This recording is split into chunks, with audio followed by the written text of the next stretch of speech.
Sir ఇప్పుడు వరంగల్లో first case అంటున్నారు. ఇది ఆపరేషన్ ఎన్నోసార్లు తల్లి మోసుకుపోయిన తర్వాత అయ్యే అవకాశం ఉంటుందా? హలో తల్లి తల్లి ఈ మల్లయ్య గారు తీసుకున్నారు 5వ కేసు చేయడం. ఓకేనా, ఇంతకుముందు 4 కేసులు చేశారు, అన్ని సక్సెస్ఫుల్ అయ్యాయి. ఈ వరంగల్ డిస్ట్రిక్ట్ నుంచి ఫస్ట్ కేసు రిపోర్టెడ్గా చేస్తున్నాం. ఇది ఏంటంటే బేసికలీ ఒకసారి వాల్వ్ రిప్లేస్మెంట్ చేసుకుంటే అది మనకు 10 సంవత్సరాలు 15 సంవత్సరాలు పనిచేస్తుంది. సో మళ్ళీ మూసుకుపోవడానికి అయితే అవకాశం అయితే ఉండదు. రెగ్యులర్ మందులు వాడుకుంటాం, అతని ప్రతి 3 నెలలకు ఒకసారి తెచ్చుకుని టెస్టులు చేస్తుంటాం. అతనికి ఎటువంటి ఇబ్బంది కాలేదు ఇప్పటివరకు. ఆల్మోస్ట్ 3 మంత్స్ గడిచిపోయింది కాబట్టి అతను ఎంట్రీ ఉండి 3 నెలలు గడిచిపోయింది కాబట్టి ఆయన మేము ముందు ఇంటర్వ్యూ చేయడానికి తీసుకొస్తున్నాం. ఇది ఓన్లీ యశోదల్లే చేసింది సార్. ఇది యశోదలో మిగతా హైదరాబాద్లో కొన్ని హాస్పిటల్స్ అవైలబిలిటీ ఉన్నాయి. ఇది యశోద మలక్పేట హాస్పిటల్లో చేశారు. సార్ ఇప్పుడు చిన్నపిల్లల కాంచాలి ఆపరేషన్ కాలేదు సార్, చాలామంది మరణాలు సార్. మీరు ప్రజలకు కానీ చిన్నపిల్లలు కానీ ఎవరికి ఎలాంటి సందేశాలు ఇస్తారు? ఓకే, పర్టికులర్లీ ప్రజలకు, యంగ్ పీపుల్కు, అంటే 25 సంవత్సరాల నుంచి మొదలుపెట్టి 60 సంవత్సరాల వయసు వాళ్ళకి నేను ఇచ్చే సందేశం ఏంటంటే, ఫస్ట్ మీకు ఏదైనా మనకు వచ్చే ఇబ్బందిని బట్టి మనం పరీక్షలు చేసుకుంటే దాంతో బయటపడుతుంది.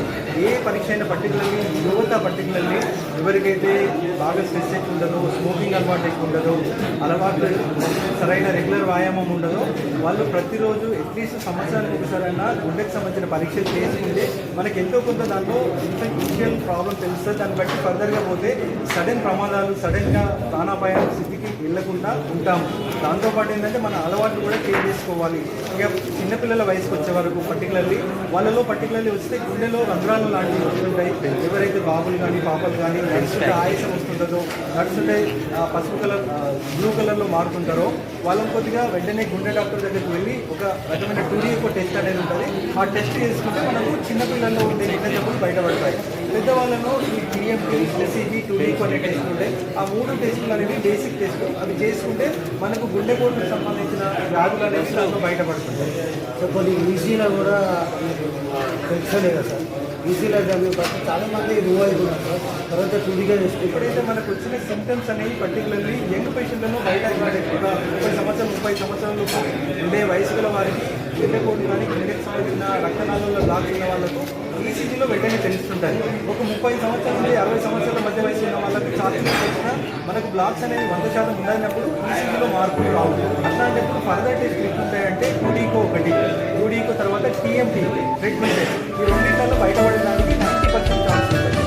సో ఇప్పుడు ఆపరేషన్ చేశారు. ఇప్పుడు ఆపరేషన్ తర్వాత నేను ఏమో ఆహారాలు తీసుకుంటాము అంటే ఆహార అలవాట్లలో ఎటువంటి రిస్ట్రిక్షన్ ఉండదండి.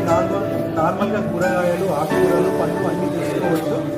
మాంసాహారానికి వచ్చేసి చికెన్ ఒకటి తినొచ్చు, చేపలు ఒకటి తినొచ్చు, కోడిగుడ్డు కూడా తినొచ్చు. ఒకసారి మటన్ అనేది దాంట్లో ఫ్యాట్ కంటెంట్ ఎక్కువ ఉంటుంది కాబట్టి అదే గుండె జబ్బుల కొద్దిగా కారణమైపోతుంది కాబట్టి దాన్ని కొద్దిగా అవాయిడ్ చేయమని చెప్తాము. బట్ స్ట్రిక్ట్గా 100% తీసుకోవచ్చు అంటే రూల్